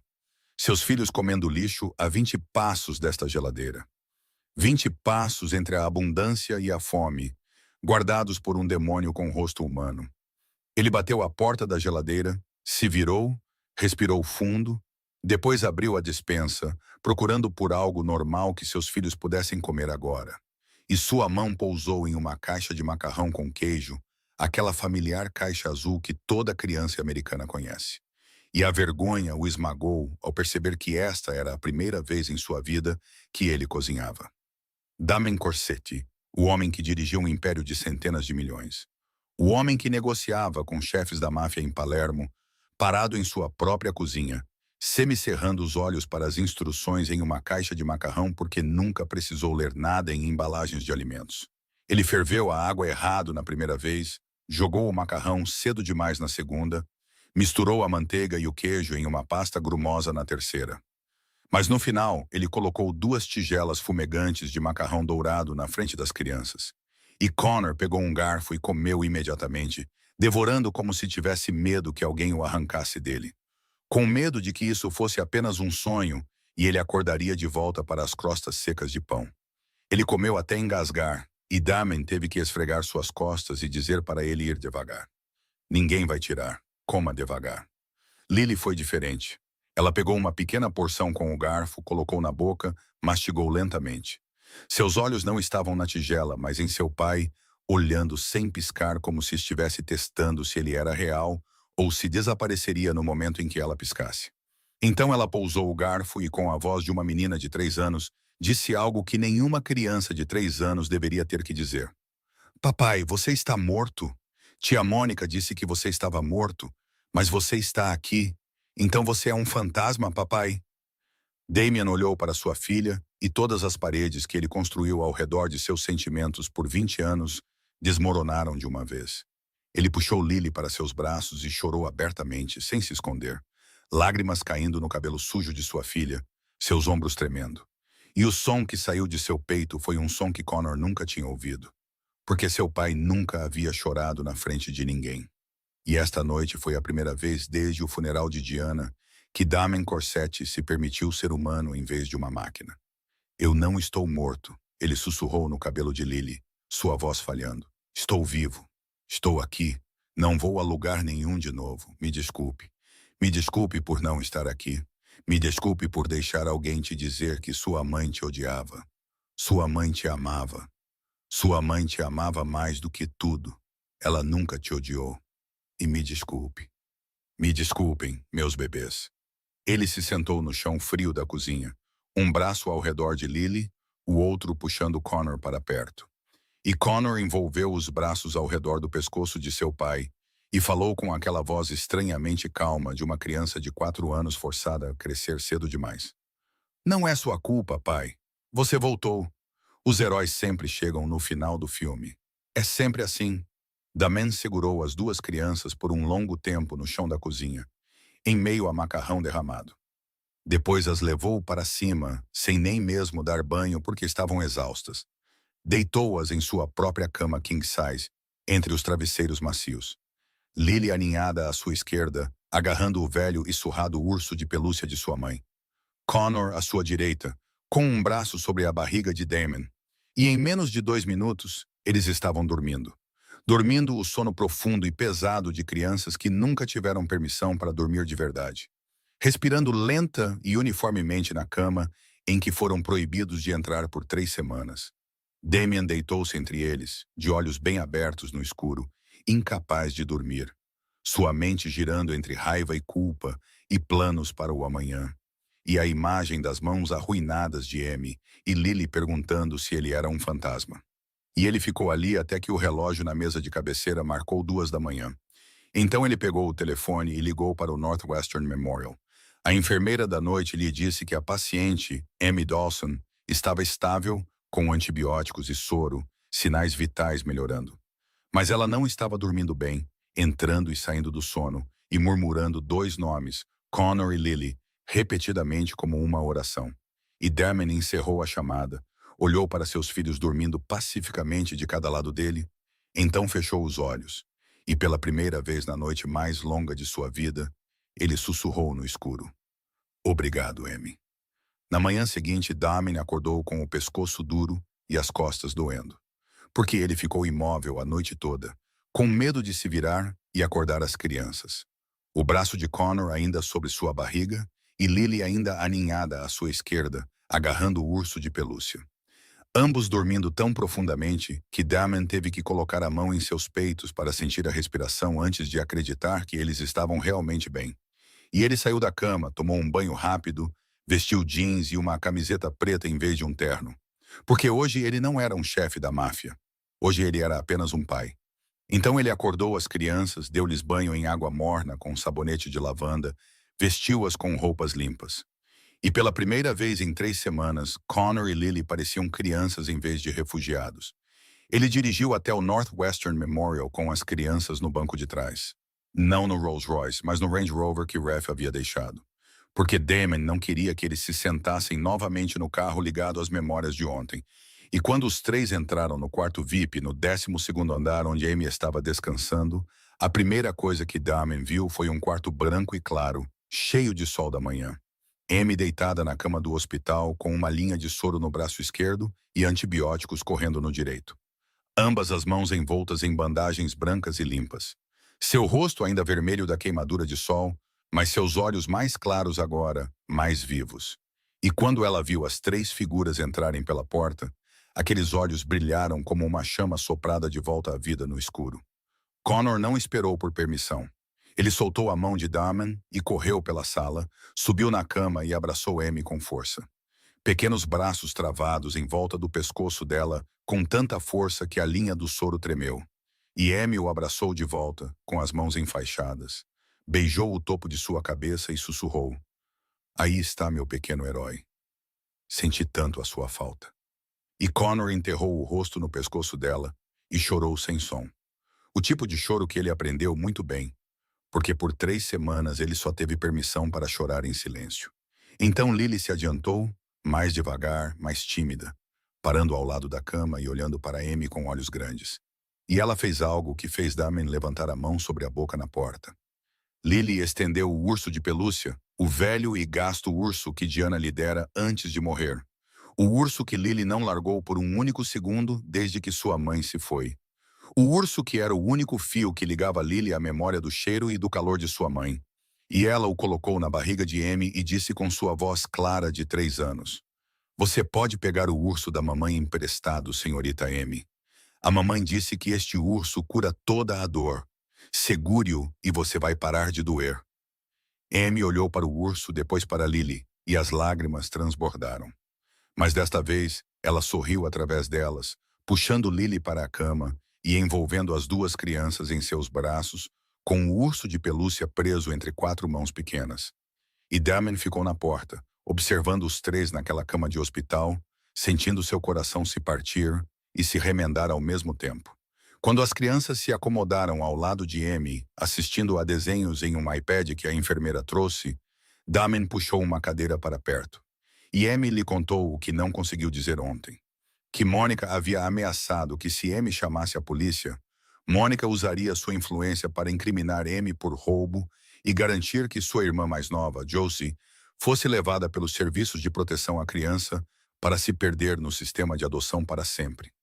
Amy acreditou porque cresceu pobre na zona rural da Virgínia Ocidental, vendo como o sistema legal poderia ser facilmente usado como arma contra aqueles que não podiam pagar por uma defesa. Mônica usou a falta de conhecimento de Amy como uma arma, e foi a arma mais eficaz de todas, porque não deixava hematomas na pele, apenas hematomas na mente. Então Amy lhe contou algo que Damon não estava preparado para ouvir. Ela disse que todas as noites, quando os três se deitavam no ninho de papelão atrás dos arbustos, quando o vento frio passava pelos buracos do cobertor rasgado e os insetos cantavam no escuro, ela inventava contos de fadas para as crianças. Não histórias de livros, porque não havia livros, mas histórias de sua própria mente sobre o rei mais forte de todo o reino. Um rei que teve que viajar para longe para lutar contra um dragão e proteger sua terra. Mas o rei sempre encontrava o caminho de volta para casa porque amava seu pequeno príncipe e sua pequena princesa mais do que todo o tesouro do mundo. E todas as noites, Connor perguntava: "Esse rei é o meu pai?" E Amy dizia: "Sim, seu pai vai voltar. Seu pai sempre volta." Ela dizia essas palavras todas as noites, mesmo acreditando que Damon estava morto. Ela as dizia porque as crianças precisavam ouvi-las para dormir. Ela mentiu para eles sobre a esperança para mantê-los vivos, enquanto ela mesma havia perdido toda a esperança. Damon ouviu e não falou. Ele se levantou, pousou a mão na testa de Amy por um único segundo gentil. Depois caminhou para o corredor, fechou a porta do quarto do hospital, encostou as costas na parede branca, fechou os olhos e ficou ali por um longo tempo. Ambas as mãos cerradas ao lado do corpo, o queixo inclinado para o teto. E se alguém tivesse passado por aquele corredor, teria visto Damon Corsetti imóvel como uma estátua, com 2 lágrimas escorrendo lentamente por suas bochechas, que ele não se deu ao trabalho de enxugar. Então ele pegou o telefone e ligou para Ref. Sua voz calma novamente, mas ainda sob a calma. "Monte a segurança para Amy Dawson. Quarto VIP, 12º andar, Northwestern Memorial, 24 horas por dia, 7 dias por semana. 2 homens por turno. Ninguém entra no quarto dela a menos que o nome esteja na lista que eu aprovar. Ninguém a toca. Nem repórteres, nem polícia, ninguém. Ela é minha família, e você a protege como protege meus filhos." 3 dias depois, às 11 da noite, um único SUV preto parou em frente a um armazém abandonado na área industrial do lado sul de Chicago, onde as luzes da rua estavam apagadas há anos e as câmeras de segurança já haviam sido desativadas há muito tempo. Damon saiu vestindo um casaco preto de gola alta. Raf saiu do outro lado. Atrás deles, mais 2 SUVs chegaram e bloquearam as 2 extremidades do beco. A equipe de Raf se espalhou na escuridão como sombras ambulantes. Dentro do armazém, sob luzes fluorescentes moribundas que piscavam com um pulso doentio, Franco Bellini já estava sentado em uma cadeira de madeira no centro da sala. Não por escolha, mas porque dois dos homens de Raf o encontraram em seu restaurante habitual 40 minutos antes e o convidaram para vir aqui. O tipo de convite que ninguém recusa. Franco tinha 45 anos, cabelos grisalhos, seu rosto encovado por anos no submundo que o consumiram por dentro. E quando Damien entrou pela porta de aço, Franco olhou para cima e nos olhos de Franco, Damien viu o que queria ver. Compreensão. Franco sabia exatamente por que estava ali. Damien não se sentou. Ele ficou em frente a Franco, tirou um pendrive do bolso do casaco e o segurou sob a luz. O gêmeo daquele que Raf havia tirado da bolsa de Mônica. Então ele mostrou 3 fotos impressas. Capturas de tela de mensagens entre Mônica e Franco, a transferência de $200.000 e um mapa da rota de transporte marcado à mão que Mônica havia copiado de documentos no escritório de Damien. E ele colocou tudo no joelho de Franco sem uma única palavra, deixando as evidências falarem por si. Franco olhou para a pilha, olhou para o rosto de Damien, depois olhou para baixo novamente. E começou a falar, a voz tremendo, rápida, caótica, dizendo a Corsette para ouvir e deixá-lo explicar, alegando que a garota o procurou por conta própria, alegando que não sabia que ela era a noiva de Corsette, alegando que ela disse que tinha informações para vender, insistindo que ele era apenas o comprador, insistindo que todos em seu mundo compram informações, insistindo que era negócio e não pessoal. Damien deixou Franco falar. Deixou-o se debater na rede de suas próprias palavras. E quando Franco ficou sem ar e a sala caiu em silêncio, com apenas o zumbido fluorescente preenchendo o espaço, Damien falou uma vez e apenas uma vez. Sua voz não era alta, nem zangada, plana como um lago congelado, dizendo que Franco havia usado sua filha como um peão, que sua menina de 3 anos havia sido transformada em uma ferramenta pelo pessoal de Franco. E em qualquer mundo, isso acarreta apenas um preço. Franco abriu a boca para dizer mais, mas Damien já havia se virado. Deu a Raf um único aceno de cabeça e saiu do armazém. A porta de aço batendo atrás dele com um peso que soou como a sentença final de um julgamento que não precisava de júri. Lá fora, o ar noturno de Chicago estava frio e cortante. Damien se encostou no veículo, pegou um cigarro, acendeu-o, deu uma longa tragada e inclinou a cabeça para o céu. Sem estrelas, a luz da cidade as havia engolido todas, apenas uma vasta e vazia escuridão. E ele ficou ali até o cigarro queimar em silêncio, sem precisar ouvir o que estava acontecendo dentro do armazém, porque ele já sabia. E o leitor já sabia. E ninguém precisava dizer mais nada. 3 meses se passaram e o outono caiu sobre Chicago como um pedido de desculpas da natureza pelo verão brutal que o precedeu. Folhas de bordo amarelas e vermelhas flutuavam lentamente pela propriedade Corsette, girando em uma brisa suave antes de pousar no gramado verde brilhante, onde 3 meses atrás havia apenas pedra escaldante e sangue seco. E se alguém estivesse nesta casa naquele dia de inferno e voltasse agora, pensaria que errou o endereço, porque não era mais o mesmo lugar. O portão de ferro preto ficava aberto durante o dia agora, não mais trancado como uma prisão. E da rua podia-se ouvir risadas de crianças vindo do quintal. O tipo de som que as paredes de pedra dessa mansão haviam esquecido há muito tempo. Lá dentro, tudo o que Mônica já havia tocado se foi. Damien mandou limpar tudo na primeira noite depois que ela foi presa. Cada pintura fria nas paredes, cada vaso de cristal sem vida, cada decoração que Mônica escolheu para exibir riqueza. Tudo foi removido, substituído por fotos de família em molduras de madeira quentes. Os desenhos bagunçados de Connor e Lily pendurados na sala de estar, como a arte mais cara do mundo. Tapetes macios sobre o mármore para que as crianças pudessem rolar sem sentir frio. E brinquedos por toda parte, brinquedos de verdade, não brinquedos feitos de lixo. Caminhões de bombeiros e bonecas e Lego e livros de colorir espalhados por todas as superfícies, porque Damien havia dado uma ordem de que ninguém podia tirar os brinquedos das crianças de nenhum cômodo da casa. Eles podiam brincar onde quisessem, deixar as coisas onde quisessem. O quintal agora tinha uma grande piscina inflável, um balanço, um escorregador de plástico. E Connor, de 4 anos, estava perseguindo Lily, de 3, ao redor da piscina. Ambos encharcados e gritando de rir. Bochechas cheias e rosadas, costelas não mais aparecendo sob a pele. Olhos brilhantes sem vestígios do medo que viveu ali durante as 3 semanas mais longas de suas vidas.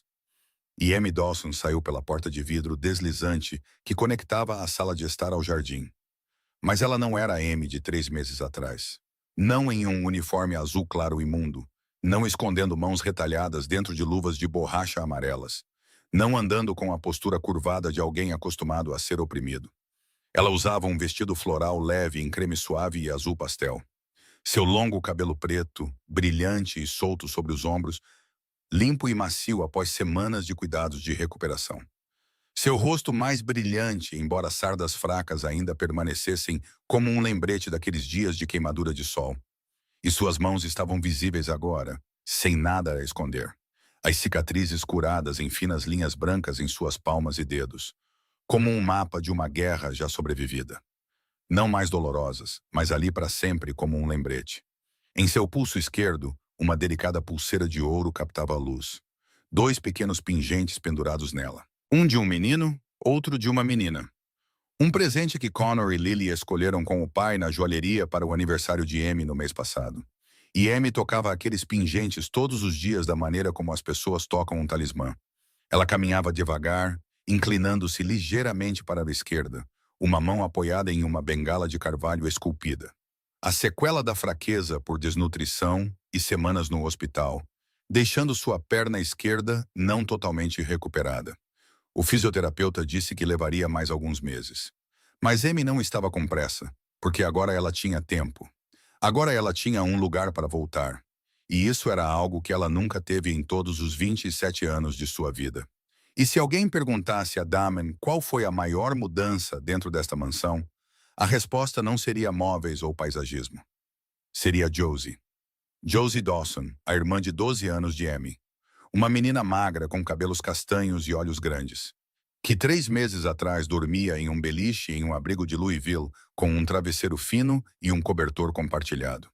Agora sentada à mesa da cozinha dos Corsetti, fazendo o dever de casa da melhor escola particular de Chicago. Seu lápis se movendo firmemente sobre a página. E de vez em quando ela olhava para o quintal, onde sua irmã estava rindo com as crianças. Então sorria e voltava ao seu trabalho, como se precisasse verificar de novo e de novo que aquilo ainda era real. Damen havia contratado um dos melhores advogados de família de Chicago para recuperar a custódia para Amy. Pagou todas as dívidas que o abrigo de Louisville tinha sobre ela, concluiu o processo legal em 6 semanas. E quando o carro que trazia Josie de Louisville chegou à propriedade, quando a porta se abriu e a menina de 12 anos saiu e parou em frente a uma casa que nunca imaginara, nem em seus sonhos mais loucos, Amy estava esperando na entrada com os braços abertos. E Josie correu para ela, soluçando. Então levantou a cabeça para olhar ao redor das vastas salas e fez uma pergunta que fez até mesmo Damien, parado atrás delas, virar o rosto para esconder os olhos vermelhos. Amy, esta é a nossa casa? Esta é realmente a nossa casa? Nós não temos mais que ir embora? Naquela tarde, Damien estava ao lado da churrasqueira externa que 3 meses atrás ele não saberia como ligar. Virando costelas e milho com um par de pinças de aço com a confiança firme de um homem que queimou mais do que algumas refeições nos últimos 3 meses, antes de finalmente aprender a cozinhar algo que fizesse sentido. E ele usava um avental preto estampado com as palavras chefe da grelha, em tinta branca bagunçada, que Connor e Lily coloriram e lhe deram no Dia dos Pais no mês passado. O avental mais feio do mundo. E Damen o usava toda vez que fazia churrasco como se fosse a maior medalha que já ganhou. Connor estava ensinando Lily a jogar balões de água pelo gramado, ambos gritando de rir cada vez que um estourava. E Josie estava circulando a longa mesa de madeira no quintal, arrumando pratos e copos com o foco cuidadoso de uma menina de 12 anos que estava montando uma mesa de família de verdade pela primeira vez na vida. Amy sentou-se na cabeceira da mesa, o lugar de honra que Damen sempre puxava para ela em todas as refeições. Sua bengala apoiada ao lado da cadeira, um copo de limonada com hortelã na mão. E ela observava a cena com os olhos de alguém que ainda não acreditava totalmente que tinha permissão para se sentar ali. Quando a comida estava na mesa e todos se sentaram, Damon rasgou um pedaço de pão para Lily, serviu leite para Connor. Então sua voz baixou um pouco e o ar mudou de brincalhão para mais quieto. Não pesado, apenas mais calmo. O tribunal proferiu a sentença final de Mônica hoje, disse ele olhando para Amy. 25 anos em prisão federal, sem elegibilidade para liberdade antecipada nos primeiros 18. Abuso infantil intencional, fraude financeira em grande escala, cárcere privado, conspiração com uma organização criminosa. Todos os bens confiscados. A mãe dela está sob investigação separada por ajudar na lavagem de dinheiro através de contas nas Ilhas Cayman. As crianças não entenderam cada palavra, mas Connor parou de comer, olhou para o pai e perguntou: "Ela não vai voltar, certo, pai?" E Damon balançou a cabeça uma vez. Firme. Nunca. Connor assentiu e voltou a comer, como se isso fosse tudo o que ele precisava ouvir. Amy ficou quieta por um longo momento, seus dedos girando a pulseira de ouro com os 2 pingentes em seu pulso. Então ela falou, sua voz suave e calma o suficiente para que Damon tivesse que se inclinar para ouvi-la. "Vou rezar por ela, não porque ela merece orações, mas porque não quero mais carregar ódio no meu coração. O ódio é pesado, Sr. Corsetti. Já carreguei coisas pesadas o suficiente na minha vida. Não quero carregar mais." Damien olhou para Amy e, naquele momento, ele viu nela algo que nunca havia visto em nenhum círculo rico ou salas do submundo em 20 anos. Nobreza real. O tipo que não se pode comprar com dinheiro ou proteger com poder. O tipo que vem de uma alma que foi esmagada e se recusa a virar pó. Então Damien pousou o garfo, limpou as mãos naquele avental feio e falou com a voz de um homem que esperava por este momento. "Há mais uma coisa que quero dizer." Ele olhou para Amy, depois para Josie, depois para as crianças. "Eu liquidei 30% dos meus bens pessoais para estabelecer um fundo de caridade. Chama-se Fundo Dawson. O Fundo Dawson é para mulheres trabalhadoras abusadas e crianças desabrigadas. Forneceremos ajuda jurídica gratuita, moradia temporária e programas de reintegração profissional. E eu quero que você, Amy, seja a presidente honorária." Amy pousou sua limonada, os olhos se arregalando. Então ela balançou a cabeça com uma expressão confusa, como se tivesse ouvido errado. "Senhor Corsetti, eu não sou uma boa leitora. Eu ainda erro palavras. Eu nem terminei a escola. Que tipo de presidente eu poderia ser?" Damien se inclinou em direção a ela, cotovelos na mesa, encontrou seu olhar e falou devagar para que ela pudesse ouvir cada palavra. "Você tem algo que nenhuma universidade na Terra pode ensinar. Você sabe o que é dor. Você sabe como é ser empurrada para o chão e ainda assim não desistir. Você pode olhar nos olhos de uma mulher abusada e saber o que é verdade e o que é mentira. Eu contratarei os melhores advogados e os melhores contadores. Eles cuidarão da papelada e dos números. Você cuidará do que eles não têm. Você cuidará do coração." Amy olhou para suas mãos, finas cicatrizes brancas cruzando sua pele.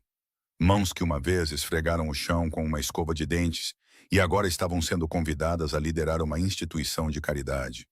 E lágrimas caíram em suas palmas. Mas desta vez, não eram lágrimas de dor. Eram as lágrimas de alguém percebendo que as cicatrizes em suas mãos não eram prova de fraqueza.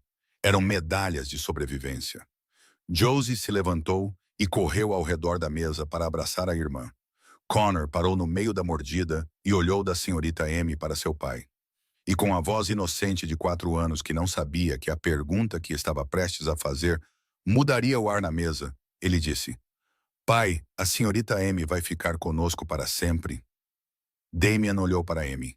Ela estava enxugando as lágrimas com as costas da mão, seus olhos encontrando os dele através das folhas douradas de bordo em um pôr-do-sol de Chicago. E naquele momento, algo mudou entre eles. Lento, pesado, perigoso de uma forma completamente diferente de qualquer perigo que Damien já conhecera.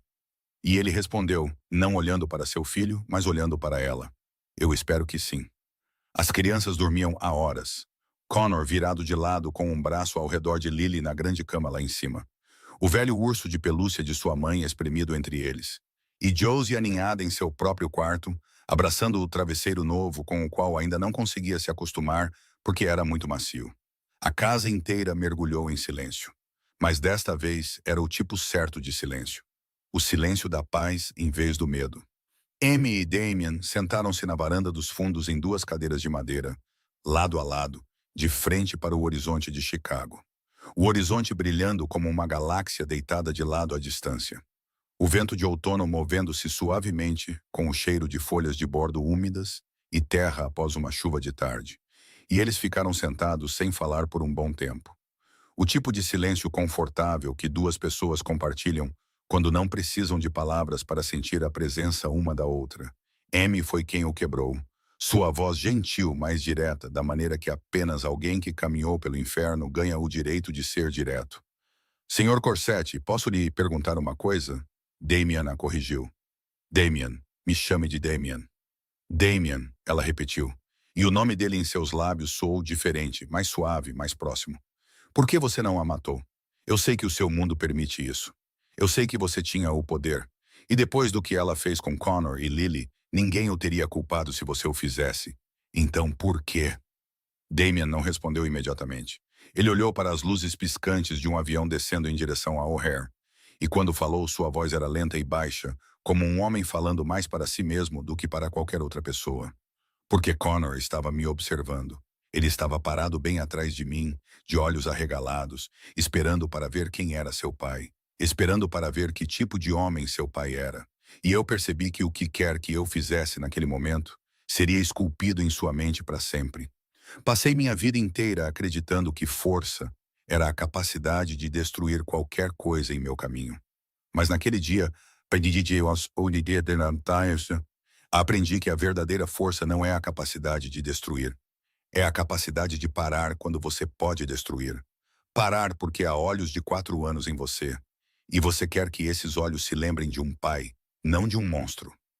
Amy o observou, e na luz fraca e quente que vinha da sala de estar através da porta de vidro, ela viu sua bochecha se contrair ligeiramente, como se ele estivesse segurando algo maior que a linguagem. E ela disse muito suavemente, tão suavemente que o vento quase levou embora. Sua esposa estaria orgulhosa de você.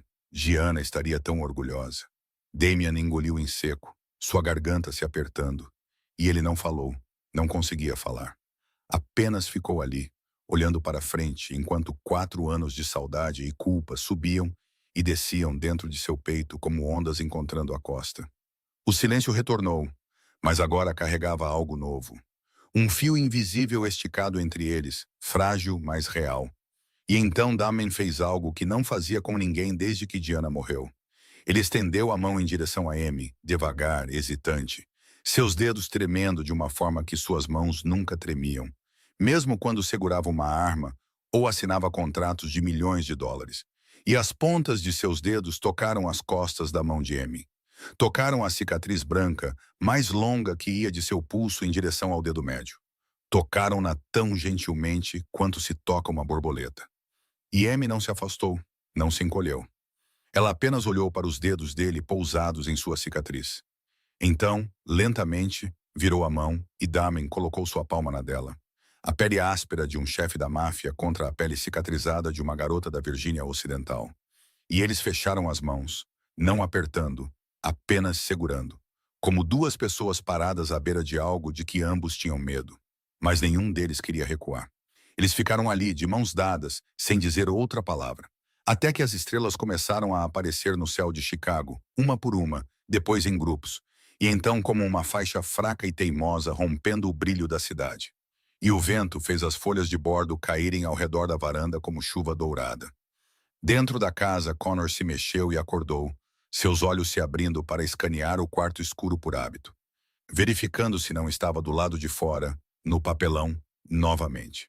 E quando percebeu que estava em uma cama macia, ele se virou para a grande porta de vidro. E através do vidro, ele viu duas silhuetas na varanda. Seu pai e a senhorita Amy, e suas mãos estavam unidas. E Connor, de 4 anos, não entendeu todo o significado daquela imagem.